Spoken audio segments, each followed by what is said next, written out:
इस साल के आखिरी में 5 राज्यों में विधानसभा चुनाव होने हैं और 2024 का यह सेमीफाइनल आप मान करके चलिए। तेलंगाना, मध्य प्रदेश, छत्तीसगढ़, राजस्थान और उसके साथ मिजोरम, इन 5 राज्यों में चुनाव है। लेकिन छत्तीसगढ़, मध्य प्रदेश और राजस्थान की जितनी चर्चा हो रही उतनी तेलंगाना की चर्चा नहीं है। लेकिन चर्चा कहां पर है, किस लेवल पर है, इस बात को आप ऐसे समझिए कि 23 तारीख को जब राहुल गांधी पटना में गए तो उन्होंने मध्य प्रदेश, छत्तीसगढ़ और राजस्थान से पहले तेलंगाना का नाम लिया था और आज पता चल गया कि वो तेलंगाना का नाम पहले क्यों ले रहे थे। आज राहुल गांधी कांग्रेस मुख्यालय पहुंचे। ये तस्वीरें आप देख रहे हैं, राहुल गांधी मौजूद हैं, मल्लिकार्जुन खड़गे मौजूद हैं, केसी वेणुगोपाल और यहां पर तेलंगाना के जो अध्यक्ष हैं कांग्रेस के वो मौजूद हैं। और यहां पर जिसके साथ में कांग्रेस की तेलंगाना के अंदर सीधे तौर पर लड़ाई है, बीआरएस के साथ में केसीआर की सरकार है अभी वहां पर। आज उनके 35 नेता, जिसमें पूर्व सांसद हैं, पूर्व मंत्री हैं, वो कांग्रेस के अंदर शामिल हो गए। तस्वीरें मैं आपको दिखाऊंगा किस तरह से जो है आज कांग्रेस मुख्यालय में तस्वीरें निकल करके आई है। तेलंगाना में विधानसभा चुनाव से पहले बीआरएस को बड़ा झटका, पूर्व सांसद समेत 35 नेता कांग्रेस में शामिल हुए और इसका अंदाजा कि कितना बड़ा है, किस तरह से है, ये बड़ा झटका भी है कि नहीं है या केवल जो है हेडलाइन की बात है। राहुल गांधी खुद मौजूद थे, मल्लिकार्जुन खड़गे मौजूद थे। तो इससे आप अंदाजा लगाइए कि ये कितना बड़ा जो है वो आज का इवेंट रहा।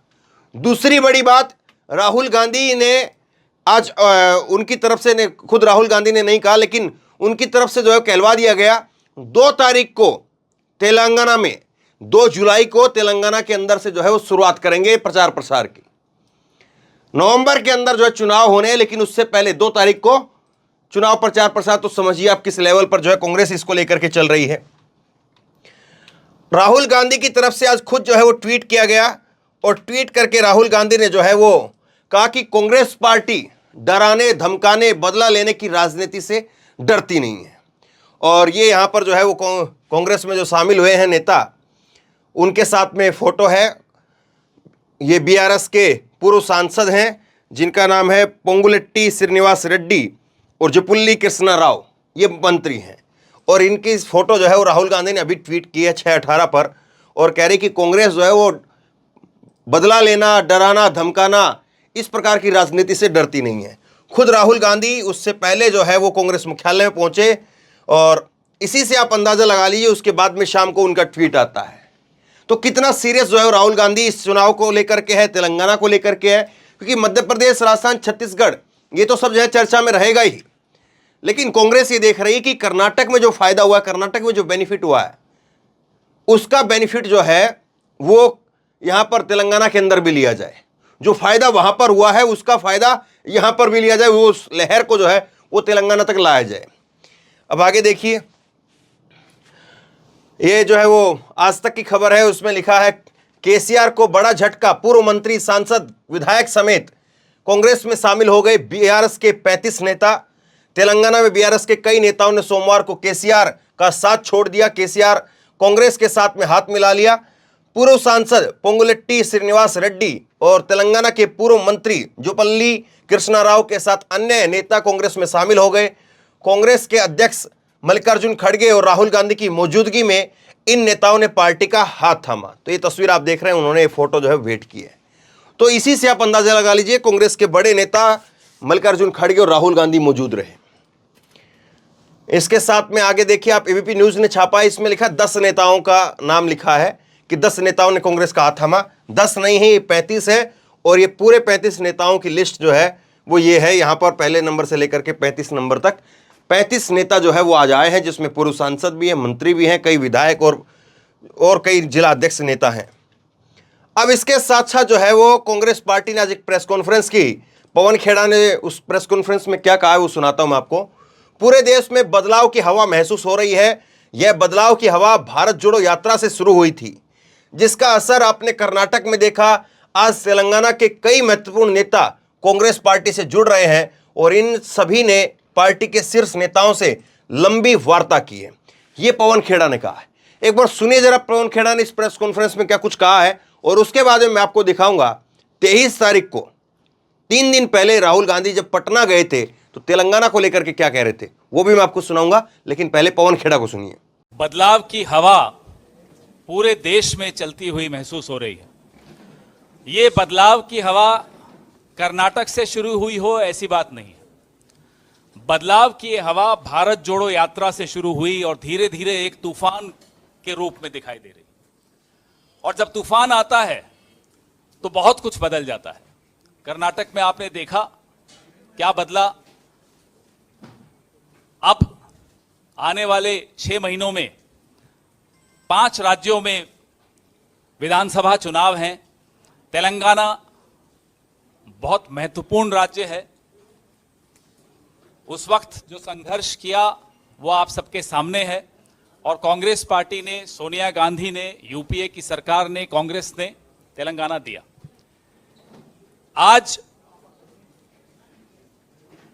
काफी महत्वपूर्ण नेता, तेलंगाना के बहुत महत्वपूर्ण नेता कांग्रेस का दामन के साथ जुड़ रहे हैं। अभी इन सब की मुलाकात हुई, लंबी वार्ता हुई कांग्रेस अध्यक्ष श्री मल्लिकार्जुन खड़गे साहब से, हमारे नेता श्री राहुल गांधी जी से, केसी वेणुगोपाल जी से, हमारे जो इंचार्ज हैं वहां माणिकराव ठाकरे जी से। अपने ये कारण बताएं कि ये क्यों इन्होंने कांग्रेस का दामन थामा है। कांग्रेस एक तरह से जोश से लबरेज नजर आ रही है। कांग्रेस को लग रहा है कि अगर हम तेलंगाना को भी, इस बार 2018 में क्या हुआ था, मध्य प्रदेश इनके हाथ में था, छत्तीसगढ़ जो है वो कांग्रेस के हाथ में था, राजस्थान भी जीत गई थी, तीनों राज्य जीत गए थे, लेकिन तेलंगाना नहीं हो पाया था।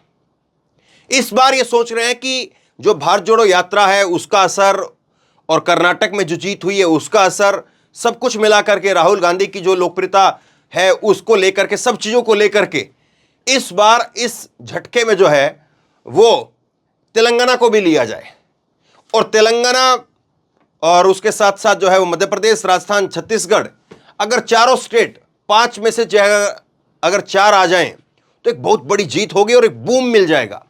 और इसके बाद में जो क्षेत्रीय दल इधर उधर भी हैं, जो कोई आना चाह रहा है, नहीं आना चाह रहा है, किसी की ये कंडीशन है, किसी की वो कंडीशन है, कोई इतनी सीट चाहता है, कोई उतनी सीट चाहता है, वो बहुत हद तक जो है कम हो जाएगा।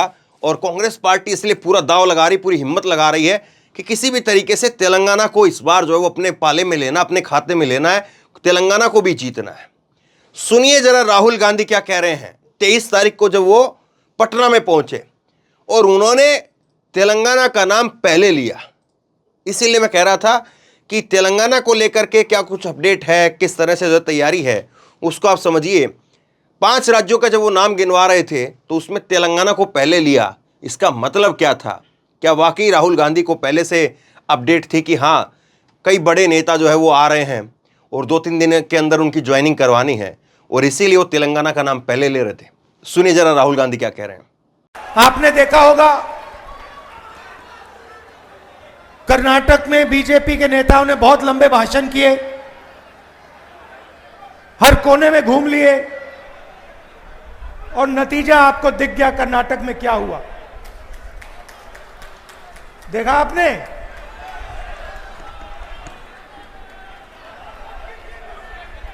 तो बीजेपी कह रही थी कि उनकी बहुत भारी जीत होगी, और नतीजा आपने देख लिया।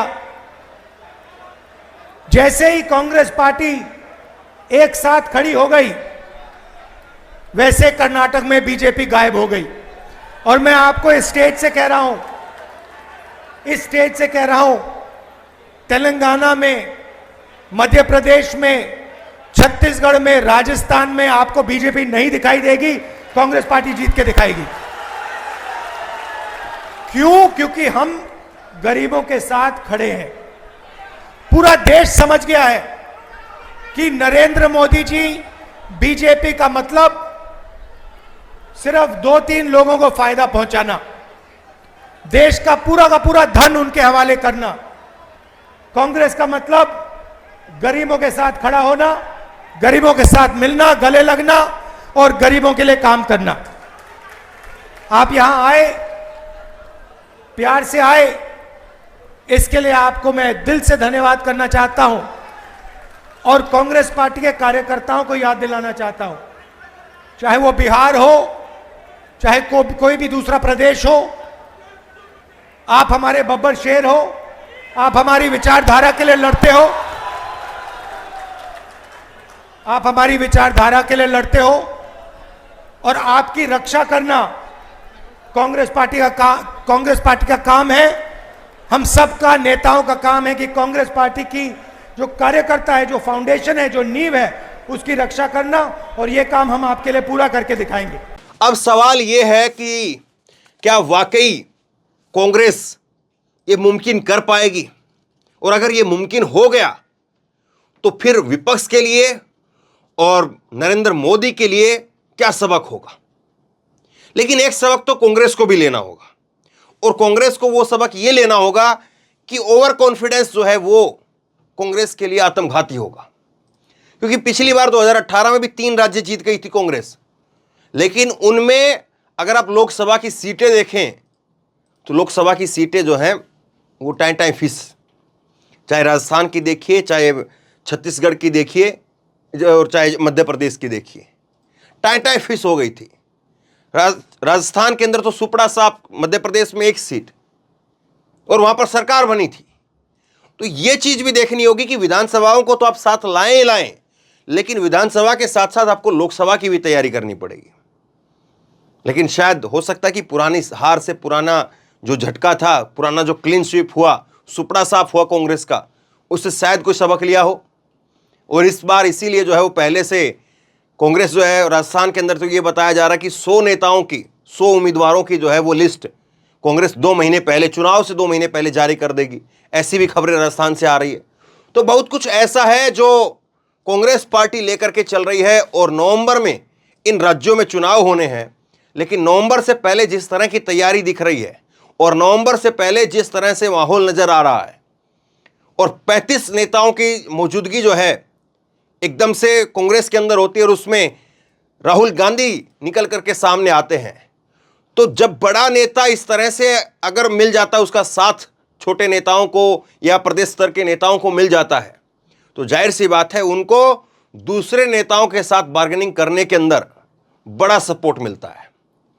अब कांग्रेस की जो क्षेत्रीय इकाई है, उन नेताओं को बाकी के जो और नेता है जिनके साथ बातचीत चल रही होगी, या आगे जो बातचीत बनेगी, तो कि राहुल के साथ में सीधी डील करवा करके, क्योंकि बीजेपी की यही बड़ी पूंजी रही है। बीजेपी जो है उसमें सीधी बात जो है वो अमित शाह से कराई जाती है। कोई नेता आना चाहता है, कोई नेता को कोई ऑफर देना हो या कोई नेता से ऑफर लेना हो, तो उसकी बात जो है वो बताया जाता है कि सीधे अमित शाह से कराई जाती है। और जब अमित शाह से बात हो गई तो समझिए आधा काम वहीं पर हो गया। ऐसा नहीं कि किसी गलत तरीके से मैं कह रहा हूं, कोई बड़ा नेता, जाहिर सी बात है, किसी नेता से बात करता है, डायरेक्ट 1 to 1 बात होती है, तो फिर बहुत सारी जो चीजें हैं वो खत्म हो जाती हैं। कांग्रेस की बड़ी कमजोरी ये रही कि कांग्रेस में बात जो है वो जो केंद्रीय नेतृत्व है उसके पास होती नहीं थी। ये बहुत बड़ा जो है कांग्रेस का कड़वा सच है। कांग्रेस में बीच के मैनेजर ऐसे बैठे हुए हैं, बीच के ऐसे मैनेजर हैं जो बातों को जो है वो ऊपर तक पहुंचने ही नहीं देते हैं। राहुल गांधी, प्रियंका गांधी, वहां तक जो है चीजें पहुंच ही नहीं पाती हैं। लेकिन अब मल्लिकार्जुन खड़गे जब से अध्यक्ष बने हैं, उन्होंने एक नई शुरुआत की है कि मैं अपने ऑफिस में एक दिन बैठूंगा और बगैर किसी अपॉइंटमेंट के अगर कोई कांग्रेस के नेता मिलना चाहे तो मिल सकते हैं। तो ये दरवाजे खोलने पड़ेंगे। पुराने हार से, पुराने जो झटके लगे उनसे सबक लेना पड़ेगा, और एक जो माहौल है उसको किस तरह से जो है वो और गरमाया जाए, उसको किस तरह से और जो है उभारा जाए, इस पर कांग्रेस को जो है विचार करना पड़ेगा। और अगर ये करने में कामयाब रहे तो निश्चित तौर पर 5-0 भी हो सकता है, 5-4 भी हो सकता है, 5-3 भी हो सकता है, या 5-0-5 भी हो सकता है। अब कांग्रेस के ऊपर है कि आप इसको किस तरह से लेकर के चलती है, इस माहौल को कांग्रेस जो है कितना भुना पाती है। तो बहरहाल आप क्या सोचते हैं, चुनाव से पहले तेलंगाना के अंदर जो झटका लगा है, और तेलंगाना में जिस तरह से कांग्रेस ने यहां पर जो है सफलता हासिल की है, कांग्रेस के अंदर कई बड़े नेताओं की उनकी जो है वो उपस्थिति होना, कांग्रेस के अंदर शामिल होना, चुनाव में इसका कितना बेनिफिट आप देख रहे हैं? नीचे कमेंट बॉक्स में अपनी राय जरूर बताइए। इस वीडियो को खूब शेयर कीजिए और इसी तरह की तमाम खबरों के लिए ऑनलाइन न्यूज इंडिया को सब्सक्राइब कीजिए, साथ में जो बेल आइकन है घंटे उसको जरूर दबाइए, ताकि जैसे कोई खबर अपलोड करें उसकी नोटिफिकेशन सीधे सबसे पहले आपको मिल सके। धन्यवाद।